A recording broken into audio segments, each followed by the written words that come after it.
뭐지? 뭔가 느낌이 이상한데. 아, 어떡해, 변태 아니야? 어떡하지? 어떡하지?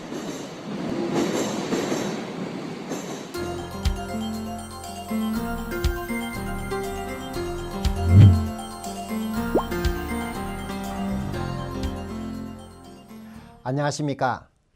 경찰학과 신희철 교수입니다. 앞의 사례를 잘 보셨습니까? 지난해 지하철 범죄 중 가장 많이 발생한 범죄는 성폭력이었다고 합니다.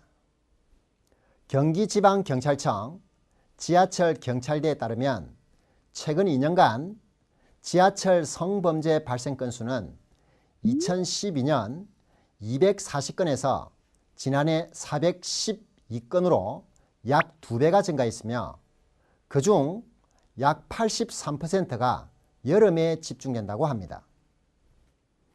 자, 그러면 해마다 증가하는 지하철 성범죄 어떻게 대처하면 좋을까요? 지금부터 저와 함께 당황하지 않고 지하철 성범죄에 대처하는 방법을 알아보도록 하겠습니다. 혹시 지하철이나 버스 등 공중이 밀집하는 장소에서 추행 등으로 심한 불쾌감을 느껴본 경험이 있으십니까? 도시화와 인구 밀집으로 공공장소에서의 성추행 발생 가능성이 더 증가하고 있습니다. 성범죄 피해자의 범위는 여성과 남성, 동성끼리도 모두 해당됩니다. 공공장소는 피해자에게 접근하기 쉽고 피해자 역시 성추행이 발생하더라도 공공장소이기 때문에 적극적으로 저항하거나 회피하기 힘들다는 점을 악용하는 것이죠. 대부분 피해자들은 당황스러움과 수치심 때문에 적극적으로 대처를 하지 못하는 경우가 많습니다. 폭행이나 협박을 가하지 않고도 쉽게 성범죄를 저지를 수 있는 것이죠.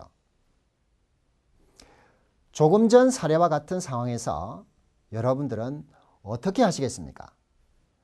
오늘은 간단한 법상식 하나만 알려드리고자 합니다. 아는 것이 힘이다 라는 말 아시죠? 형법에서는 폭행 또는 협박이 있는 추행에 대해서만 처벌하고 있습니다.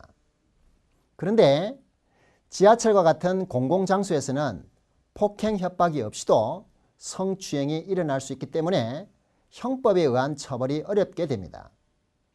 그렇다면 처벌 방법이 없을까요? 있습니다. 이런 상황에 대처하기 위해서 성폭력 범죄의 처벌 등에 관한 특례법이 제정되어 있습니다.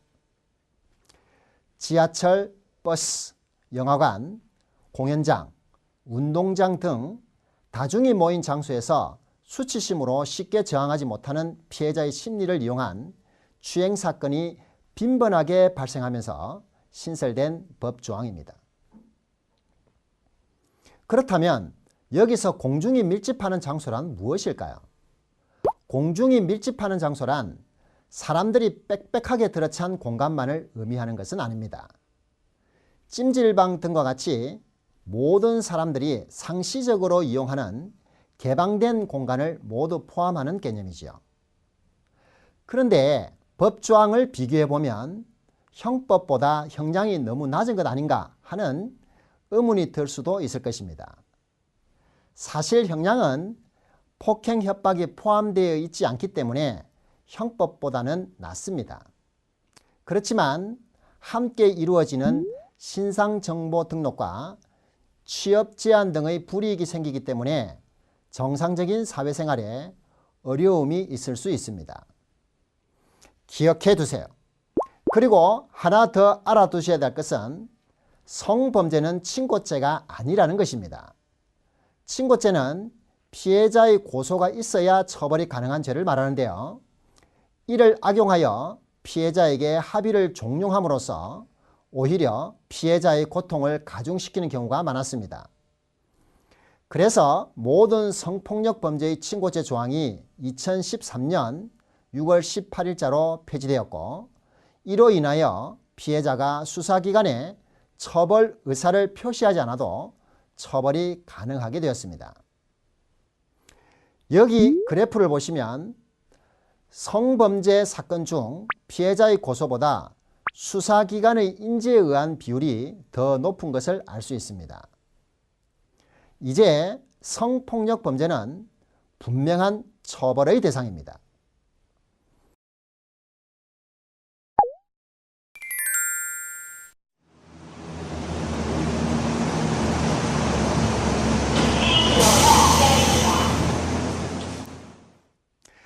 자, 그러면 실질적인 대처법으로는 어떤 것이 있을까요? 현재 경찰서에 재직 중인 현장 전문가에게 들어보도록 하겠습니다. 네, 안전한 지하철 타기 5가지만 알아두시기 바랍니다. 첫째, 사람들이 많아 밀착되기 쉬운 장소에서는 가방으로 몸을 감싸도록 합니다. 둘째, 만약 사건이 발생하는 경우에는 적극적으로 불쾌감을 표시하고 의사를 분명하게 표현하세요. 이것은 주위 사람들을 증인으로 확보하는 효과도 있습니다. 셋째, 신체를 등 뒤에 밀착하는 경우 몸을 45도가량 비트세요. 성추행범은 자신의 신체가 노출되면 범행을 포기합니다. 넷째, 출퇴근 시간에는 지하철 제일 앞 칸이나 뒷칸을 이용하시기 바랍니다. 해당 칸은 도주가 용이하지 않아 범행 장소로는 이용되지 않는다고 합니다. 또 지하철 문이 열리는 출입구보다는 중앙에 자리하는 것이 좋습니다. 다섯째, 성추행범을 보았거나 피해를 당한 경우에는 당황하지 말고 핸드폰으로 112로 문자를 보내면 됩니다. 지하철 칸 번호와 이동 방향, 통과하는 역이나 다음 역, 성추행범의 인상착의도 함께 적어보내면 더 좋습니다. 네, 그렇군요. 소극적인 대처는 제2의 피해자를 낳을 수 있습니다. 또 다른 사람의 피해 사항을 보았다면 꼭 신고해 주시기 바랍니다. 다른 누군가의 문제가 아니라 바로 내 가족, 내 아이의 문제가 될 수도 있기 때문입니다. 안전한 지하철 만들기로 올여름 건강하게 보내시기 바랍니다.